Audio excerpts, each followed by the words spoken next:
Hi, everyone, and welcome to the Positively Disney Phone-In podcast. Thank you for joining me tonight, all you guys on Facebook and Twitch TV.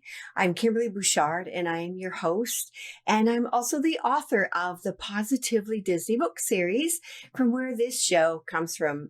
And as some of you may know already, I created this show especially for you so that you could share some of your Disney tales or experiences with us on the show.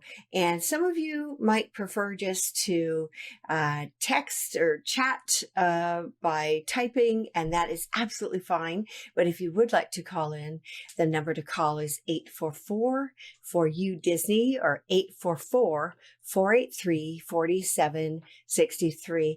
Thought I'd say hi to Chris, who's joined us tonight, and Mike, Flynn, and Duncan. Hello, you guys. How are you doing tonight? Well, I don't know about you guys, but I kind of missed the boat almost for Girl Scout cookies. I just found out that Girl Scout cookies were being sold after church last night. And of course, I have to support that organization. Back in Canada, they call them Girl Guides. And I actually was a Girl Guide for years and years, got my Canada Cord. And something that some of you may or may not know is that the cookies, the Girl Guide cookies that we sell in Canada, are not the same as the Girl Scout cookies that we can get here. There are far more varieties here that I absolutely love, and but you can't get. They're like a vanilla Oreo and a just a regular Oreo cookie, Girl Guide style. You can't get them here. So anybody that is able to try the Girl Guide cookies in Canada, sometimes go for it because they're really delicious too. Wanted to say hi to Creative Guy TV. I'll call him CG for short.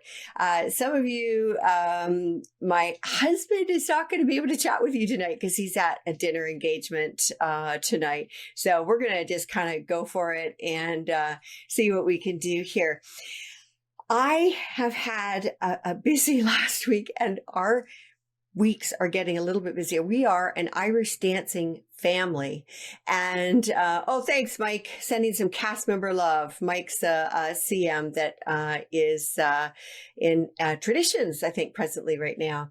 Anyways, we are an Irish dancing family, all because of an experience at Disney. And some of you already know that, but it was incredible in 2001 catching a river dance troupe at the American Gardens Theater that absolutely took our kids just on a path that we never ever expected. So this is why we travel the way we do. Ireland a couple weeks ago, we're heading to Scotland in a few weeks for the World Dance competition. And of course, it's Irish Dance Month. So anybody that celebrates St. Patrick's Day for Irish dancers is all month. So anyways, we're having a good time with it, but it's kind of like, oh my gosh, this crazy time of year, you forget how crazy it is until March comes around. Anyways, guys, you all know that there is magic both in the parks and out of the parks, Disney style. And those acts of kindness that you have been able to observe or receive or give, I would love to hear about them. And these are the things that, of course, randomly happen to you when you visit, or maybe you're in a Disney store or whatever. And I wanted to share a story with you. It's in one of my books, and it's called Actually, I'm sorry, I can't remember what the story is called. That's terrible. But I think it's like Double Acts of Kindness. There you go. Sorry. Anyways, I want to tell you this little story because I thought it was so sweet. And it's really amazing how many people really just embrace that whole Disney joy and caring and kindness and giving when they're in the parks themselves. Before I go on, I will just say hello to Bruce that also has joined us, and Duncan McPherson. I don't think you could get any more Scottish than that. But anyways, so this family had not known about those Vinylmations, and those little characters that they have different themes. They've been doing those for a while now, actually. But this family had gone to visit their annual trip to Walt Disney World, and on the bus back to their resort, there was a couple of young 20-year-old guys that were collecting these, and they happened to open a box, and one guy kind of looked a little disappointed. And this family was sort of observing. They didn't know what were in these boxes, these secret little boxes. And without a beat, their little daughter sort of inhaled. She was very surprised about this little figurine in the box. And the guy just passed it to her and said, "Hey, this is for you. I've got doubles."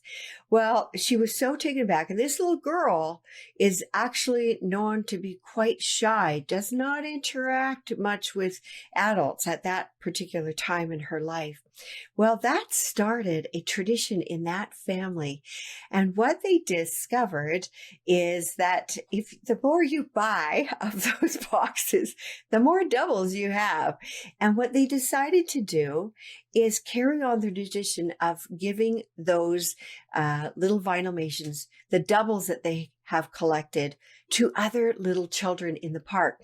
So if they have a particular theme one, maybe they have a Star Wars theme one or something like that, they will seek out a little boy with a shirt. But the really cool thing about it is that they have their daughter seek out the children and, of course, ask the parents' permission first. So really getting her involved and engaged in talking with other people.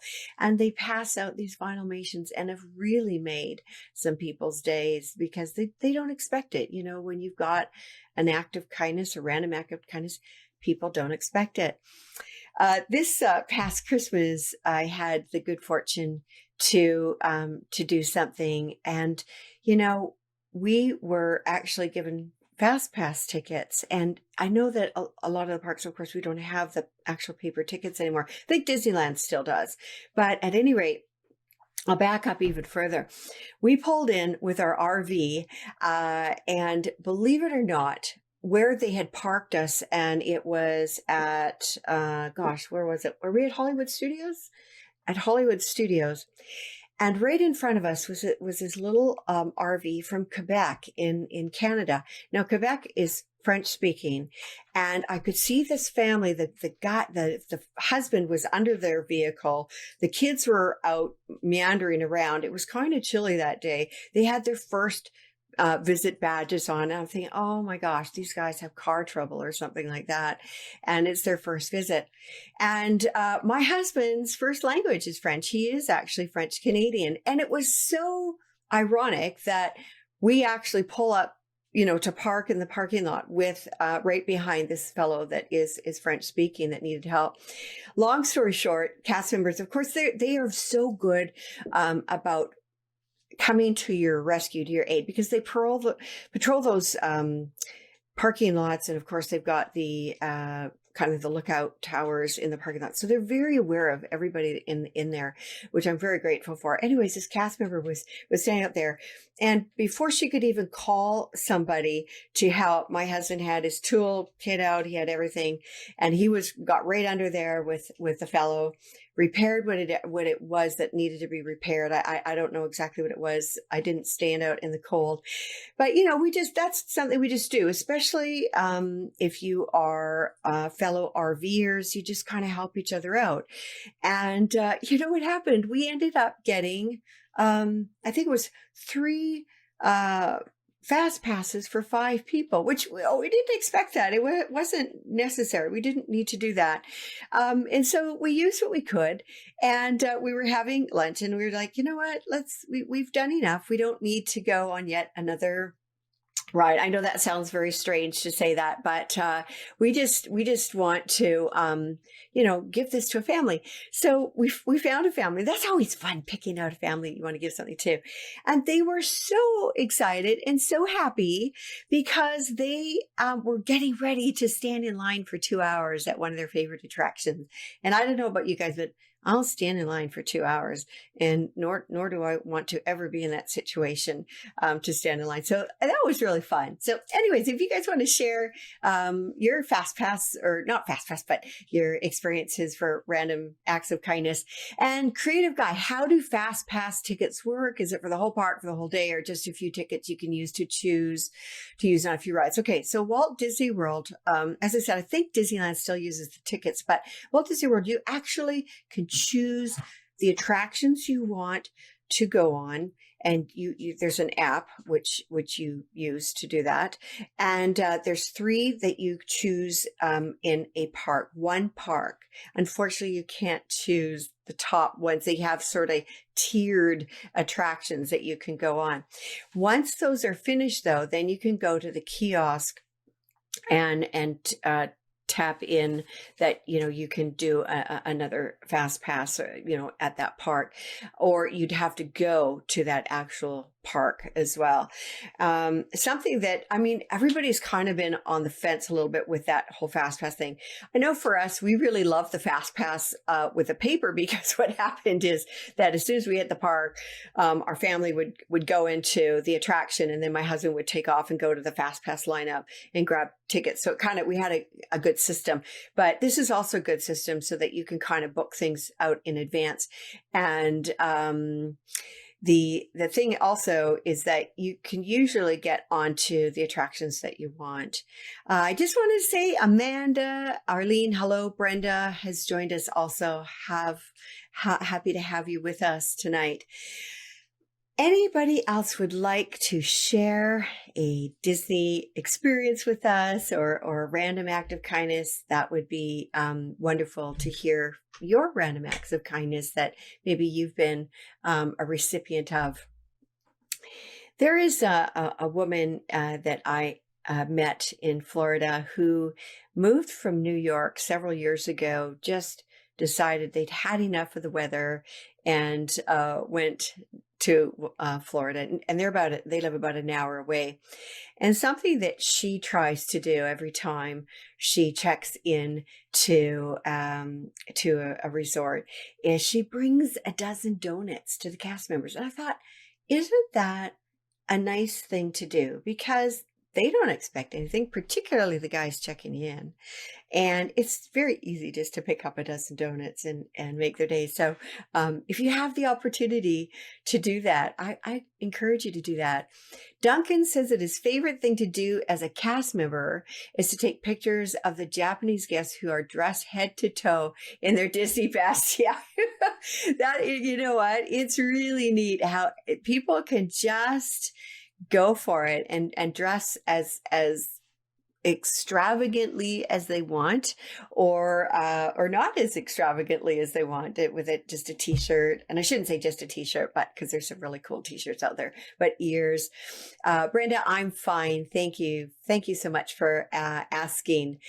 And something that I told you, I'm the author of the Positively Disney series, and the 3rd book, the romance edition, came out in February. Well, I'm actually writing the 4th book right now that will be out probably late summer.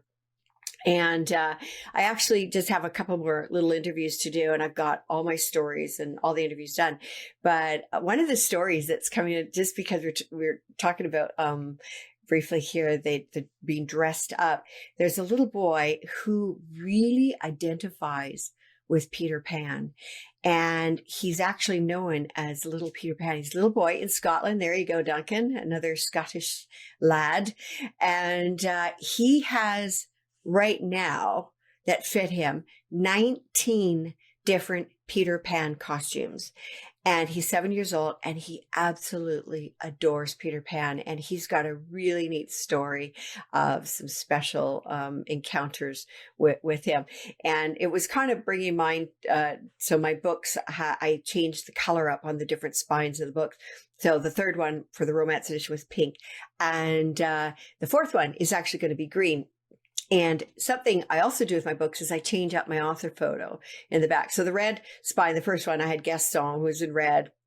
The blue one was Donald Duck blue, and I had a photo with Donald Duck. And then I had Belle and the Beast, a special kind of behind the scenes meet and greet with them, because I didn't want to just have me and a princess or me and a prince. I wanted, Belle and the Beast on the back. But for the 4th edition, I want to have something green, and Peter Pan would perfectly fit the bill. But I really am hoping to get a photo with Jiminy Cricket.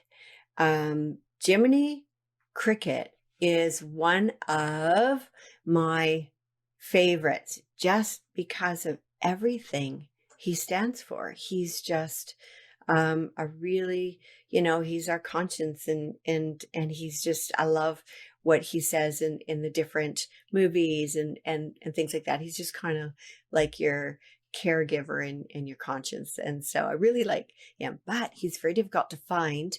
He does come out on Earth Day, I think. Duncan, your CM, Mike, your CM, if you can concur that he will come out on Earth Day in Animal Kingdom. But as far as finding him other places, I have no idea. Years and years ago, I do remember having a photo taken with him, so at Animal Kingdom. I don't want to use that photo now, but he is very, I get very popular. I think it is in Shanghai Disney as well. So people tend to get photos a lot with the characters sometimes that we can't get in North America. Anyways, I'm hoping about that. CGTV Guy, the new Mary Poppins teaser trailer. I can't wait to see that. I mean, I will miss Julie Andrews because I think she's the ultimate Mary Poppins, but I think it's going to be really cool to see what the new Mary Poppins movie is going to be like. Especially, I can't wait to see the cameo of Dick Van Dyke. I think that's going to be fun. And it's hard to believe that guy's in his 90s. I don't think he ever thought in a million years that in his 90s he would still be doing television or film and dancing and singing still. I think it's an incredible opportunity for him, and I look really forward to seeing that show. As a matter of fact, I think there are going to be 20 new Disney movies. I just saw somewhere. Actually, my husband showed it to me, but I'm not sure where he got it off. There's going to be 20 different new Disney movies, and they seem to be really going for the live action. So based on an animation, then turning it live action, which I think is really kind of cool, actually. It's kind of reinventing the wheel, but it's not. So when you've got a good story and you can run with it, I think all the better. And I know that the live action of the Jungle Book, I absolutely loved. I love all the live action shows now from the animations because, we can basically follow the same plot line, but it's just fantastic what they do with the CGI they have now. It's so real, and I just love it. Duncan says Dick Van Dyke is a big Disney kid. He is, and I honestly think that because of his, he's kind of still got it as far as he loves to have fun, right? And that's what we do as Disney fans. We still love to have fun and watch the movies, and if we're able to go to the parks and participate in that. And I think that's keeping him young, really. CGTV, disappointed Beauty and the Beast didn't win anything at the Oscars. Unbelievable. I did not watch the Oscars. I had to sing last night, but oh my word. That is hard to believe. It's just something that is a bit mind-boggling. I just think that is one of the best creations that Disney has done, from an animation to a live show. Love that. Duncan's asking now, is The Ugly Dash your favorite movie? You know what? It has a big spot in my heart, Duncan. Anybody looking behind me will see that's an original from The Ugly Dachshund back in the 60s. And I have had little dachshunds all my life since I was 6 years old. And my latest is Little Morty that looks like one of those dachshunds. So that's a movie I will never get sick of. I just love it. And it's so, for lack of a better word, campy, because it's just 60s, and they're in separate beds in the bedroom, and they've got all this proper etiquette, that they do, different etiquette, that we have today. So it's really a lot of fun. Oh, CGTV, have you ever thought of expanding the podcast to an hour? You're a great host. I love your personality. Would love to see a longer show. You know what, CGTV? I say that it's 6:30-ish, because often it does go for an hour. Sometimes it's gone over an hour. And I'll just keep going until I feel that it's kind of time to cut it. But thank you very much. That's very lovely. CGTV said he loved that film and saw it 6 times in theater. Okay, so did you see The Ugly Dachshund in the theater, or did you see Beauty and the Beast in the theater? I'm not too sure which ones. I think you're talking about Beauty and the Beast, actually. But yeah, the absolutely fantastic show. Sometimes, let's see, Duncan McPherson, TCM sometimes plays it during Disney Week. When is Disney Week? I have heard, some people talking about Disney Week, and they have all these movies and shows that they present. And I was just curious to know when Disney Week is. Okay, Beauty and the Beast, CGTV, 6 times in the theater. That's awesome. I've never seen a movie 6 times in the theater, but I've seen things twice, maybe 3 times. Like I think the original Star Wars I saw in the theater a few times. Definitely was up to go see Coco in the theater more than once. I absolutely love that show too. I just, not only is the the animation so amazing, but it's the story. I won't ruin it for anybody, but it's just so amazing. The little twist in there that you don't see. Well, there's a few twists actually that you don't expect at all.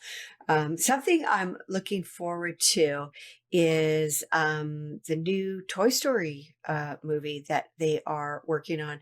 I really loved the first, particularly, I think the first Toy Story, maybe the second one, but the first one was my favorite of all things. I just think it's a brilliant idea. And it was really kind of fun because the Pixar guys had I think one of them, their nephew was a little baby, and he had gone over to visit. And it's just so neat how you get these brilliant ideas of what to create. And so anyways, he's visiting his nephew, and sees his nephew slobbering all over the toys. And he got this idea, like, how would the toys feel about a little baby slobbering all over them, chewing them? Because of course babies put everything in their mouth, because that's how they their brain identifies the objects and imprints that in their brain. So they do that naturally. But that's where Toy Story came from, just from this guy visiting his nephew. So then you kind of wonder, if that child wasn't around at that particular time when he was visiting, would there have been a Toy Story? But of course it was all meant to be. But it's just kind of interesting how they get these little ideas. And even with the Pixar light, as some of you may know, that there was a lamp and one of the animators' sight lines, and just kind of randomly thought, like, well, let's move this lamp. Let's see if we can make something of it. And then, it's just, I love the Pixar shorts. We're talking movies and that, but I love the Pixar shorts. They are so realistic. And it's almost a shame when we have our original animations, although it was a completely different technique, which I adore. But it's so amazing how far we've come to make things look so realistic. It's mind-boggling. And so I really love the films. And one thing that I look forward to the most on my trips overseas is actually being able to watch 3 movies uninterrupted of my choice. I don't have to negotiate with anybody about the movies. And I'm probably the only other adult on the whole plane that's got Disney going most of the time. CG guy, Pixar does a great job. Up made me cry. Oh my gosh, yes. Up makes me cry all the the time. And yeah, I do like the traditional animation. It was interesting. We went to the Disney Family Museum in San Francisco a couple of years ago, and they had the exhibit of Pinocchio out. And it was absolutely fantastic. My middle child, my son, Christoph, is actually going to be going into digital media arts. No, what's it called? Bachelor of Fine Arts in Digital Arts and Animation in a nearby school called DigiPen. And he could have spent the whole time in that facility, because they showed in this special exposition of Pinocchio every frame, every concept, how they created Pinocchio. Now, Pinocchio, I mean, that's a very old movie, and it showed how they did the animation, which is really neat. As I said, it's a very different animation that we have today, and and love it for what it's worth, for what those guys had, how little those guys had to work with to create such brilliant pictures. And then we actually had a chance to see the movie itself, and could kind of see how everything came to life. Something that I'm really excited about for my sons, that are both going to be going to this university that, thank goodness, it's in our backyard, pretty much half an hour down the road. There's 3 schools in the world: Singapore, and what's the other one? Where, do you know where the other? Spain, somewhere. Barcelona. No. Yes. Yeah. Anyways, just asking my son, this is the one that's going in for computer science and real-time simulation. This school, they and their 4th year students, they have a portfolio day. Now, most art students have to go out and interview and so on and so forth. But what's really cool about this school is people come to them. So the people that come to them to see their portfolios is Disney, is Pixar, is Nintendo, is Blizzard, is Amazon, is Google, is, I don't know, that we're talking the big kahunas, because they love the work. They love what these students come out with. And so very excited to see where this is all going to go, but definitely love the whole creative process. I'm very fortunate to have some friends that are animators as well as Imagineers. And I think it's the greatest job to have when you can actually create something, be a part of a bigger thing that you love to do, and that you make others happy to see or to view. I think what a win-win situation in a job, for sure. Again, if anybody would like to call in or share a random act of kindness that you have been privy to receiving or seeing in a Disney park, please let me know. Something that I'm hoping they will bring back, I'm not sure if they ever will, but the Year of a Million Dreams at Walt Disney World, I think they did it 2 different times. Some of you guys can correct me if I'm wrong.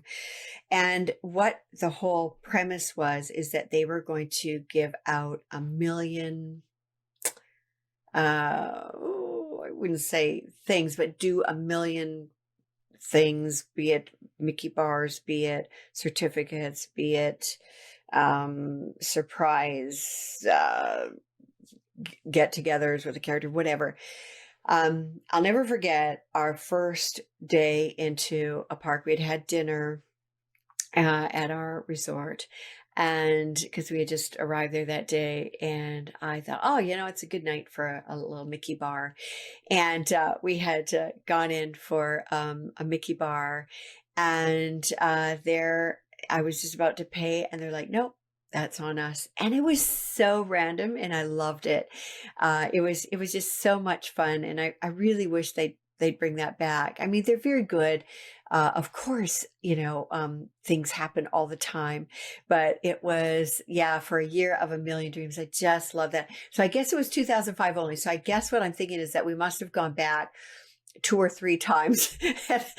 So it was 1 year, but we went back for a couple of times to have that opportunity, and really, really loved it. And, any CMs on here, I just have to tell you that one of the reasons why I write the books that I do is because you are Disney. You both on the forefront and behind the scenes just play the role that create everything that we as guests get to experience. And I'm so grateful for that.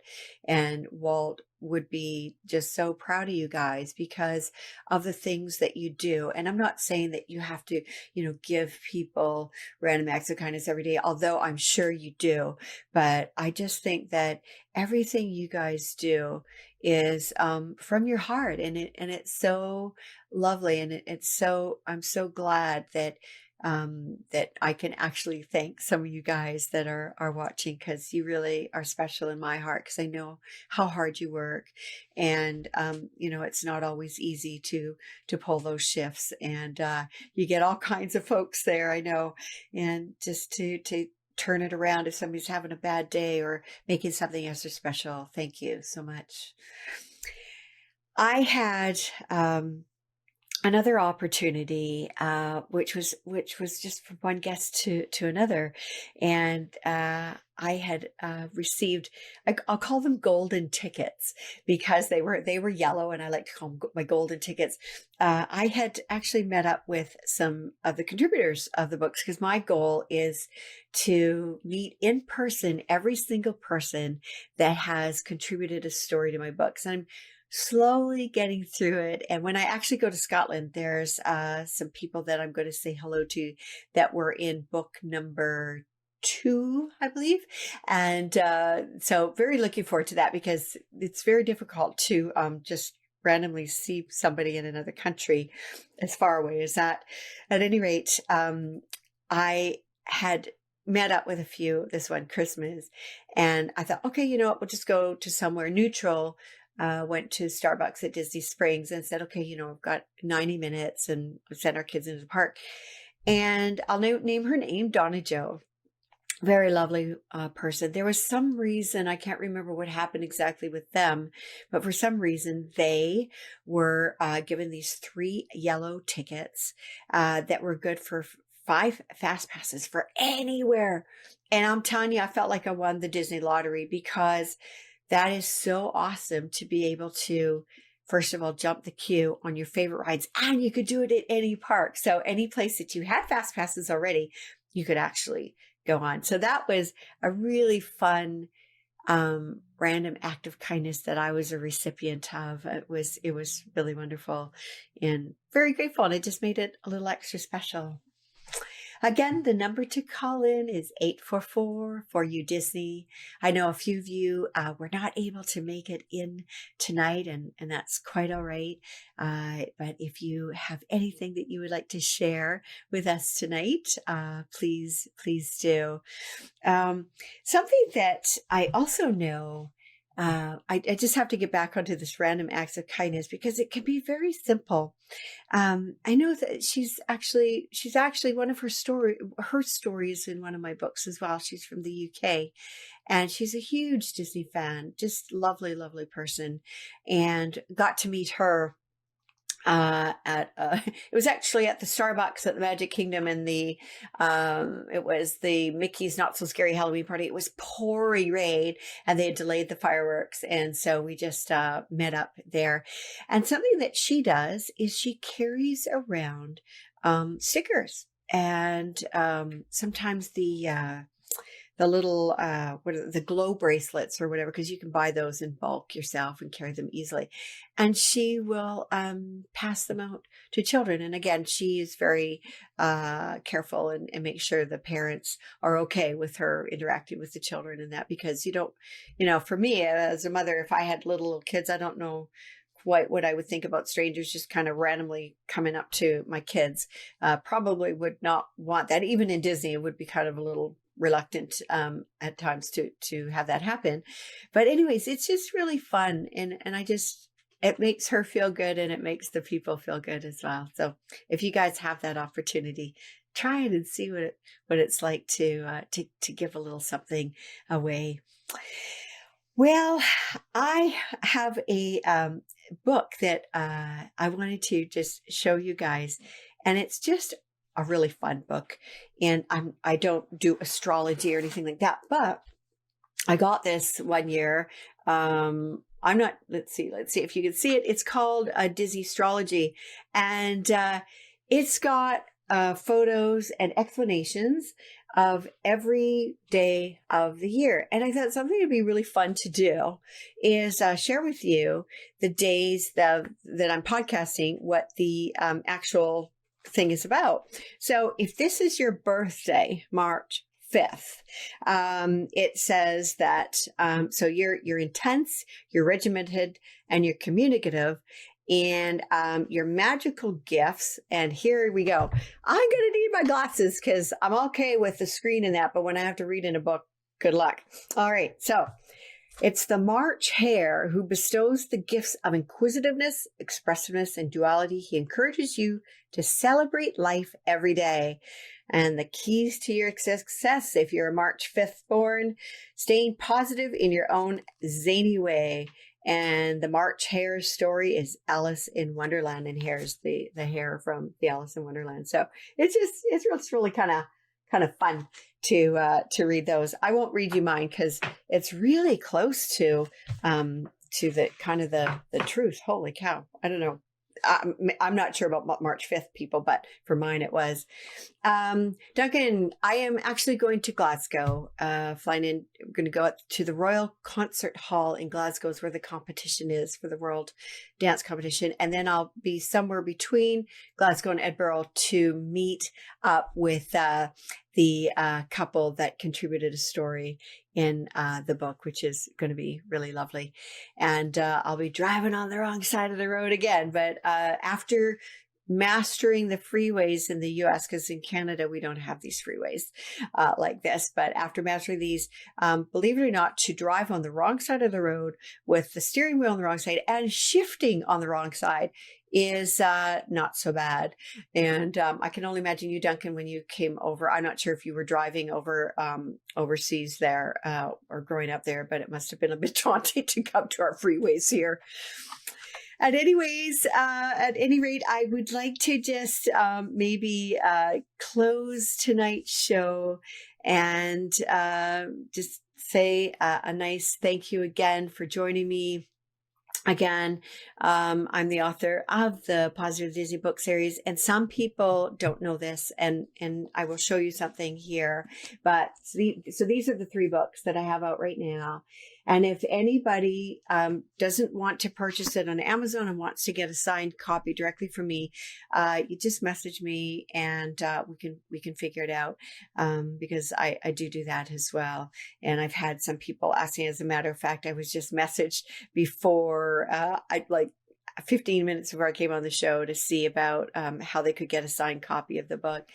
And at any rate, you guys, I want you to have a great week. I wish you all the best and have a safe week, you guys. And thank you so much again for joining me, Twitch TV folks, and of course my Facebook group. And I look forward to seeing you next week. Until then, take care. Bye for now.